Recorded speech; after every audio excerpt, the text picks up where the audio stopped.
નમસ્કાર, હું છું એઆઈ આસ્થા. જોઈએ મહત્વની ખબરો.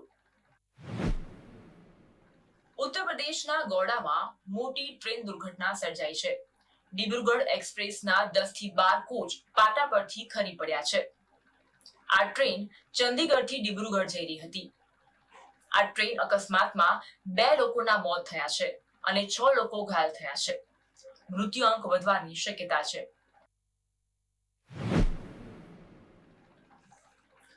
નીટ પેપર લીક મામલે સીબીઆઈને મોટી સફળતા મળી છે.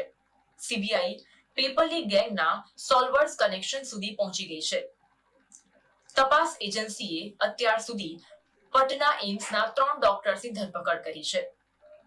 આ 3 ડોક્ટર્સ 2021 બેચના સ્ટુડન્ટ્સ હતા. ઉત્તર પ્રદેશ ભાજપમાં યોગી આદિત્યનાથ અને કેશવ પ્રસાદ મૌર્યની ખટરાક વચ્ચે અખિલેશ યાદવની એન્ટ્રી થઈ છે. અખિલેશ યાદવે ફરી એક વખત કેશવ પ્રસાદ મૌર્યને સરકાર બનાવવાની ઓફર આપી છે. અખિલેશ યાદવે કહ્યું છે 100 ધારાસભ્યો લાવો અને સરકાર બનાવો.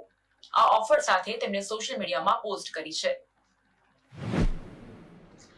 મહારાષ્ટ્રમાં ચૂંટણી પહેલા રાજકીય હલચલ તેજ થઈ છે. નાયબ મુખ્યમંત્રી અજીત પવારને એક બાદ એક ઝટકા લાગી રહ્યા છે. એક સાથે 25 નેતા શરદ પવારની પાર્ટીમાં જોડાતા અજીત પવારે હોદ્દેદારો સાથે બેઠક કરી. એક બાદ એક મોરચે અજીત પવાર નિષ્ફળ રહેતા મહારાષ્ટ્ર સરકારમાં અજીત પવારની ભૂમિકા પર સવાલો ઉઠી રહ્યા છે.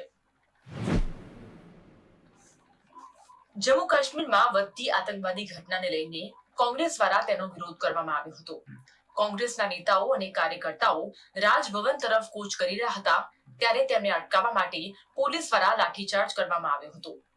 જમ્મુ કાશ્મીરમાં આતંકવાદી ઘટનાઓ વધી રહી છે અને સાથે પૂર્ણ રાજ્યના દરજ્જાની માંગ સાથે કોંગ્રેસના કાર્યકર્તાઓ દ્વારા વિરોધ કરવામાં આવ્યો હતો.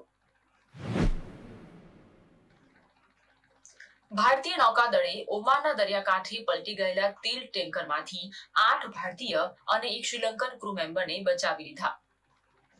ઓમાનના દરિયાકાંઠે પલટી ગયેલા તેલ ટેન્કરમાં બચાવ કામગીરી ભારતીય નૌકાદળની આગેવાનીમાં હાથ ધરાઈ, જેમાંથી 9 ક્રૂ મેમ્બરને બચાવી લેવામાં આવ્યા હતા અને અન્ય સભ્યોની શોધખોળ હાથ ધરવામાં આવી હતી. કર્ણાટકના ઉત્તર કન્નડમાં ભૂસ્ખલનની ઘટનામાં 4 લોકોના મોત થયા હતા અને 3 લોકો લાપતા થયા હતા. ભૂસ્ખલનની આ ઘટનામાં એક જ પરિવારના 4 સભ્યોના મોત થયા હતા. ભૂસ્ખલનની ઘટના બાદ ગુમ થયેલા લોકોને શોધવા માટે એનડીઆરએફની ટીમ દ્વારા બચાવ કામગીરી હાથ ધરાઈ છે. મહારાષ્ટ્રના રાયગઢમાં અવની કામદારનું રીલ બનાવતી વખતે મોત થયું હતું. ટ્રાવેલ રીલ બનાવીને અવની કામદાર ફેમસ થઈ હતી. મહારાષ્ટ્રના કુંભે ધોધ નજીક શૂટિંગ કરતી વખતે 300 ફૂટ ઊંડી ખીણમાં ખાબકતા તેમનું મોત થયું હતું.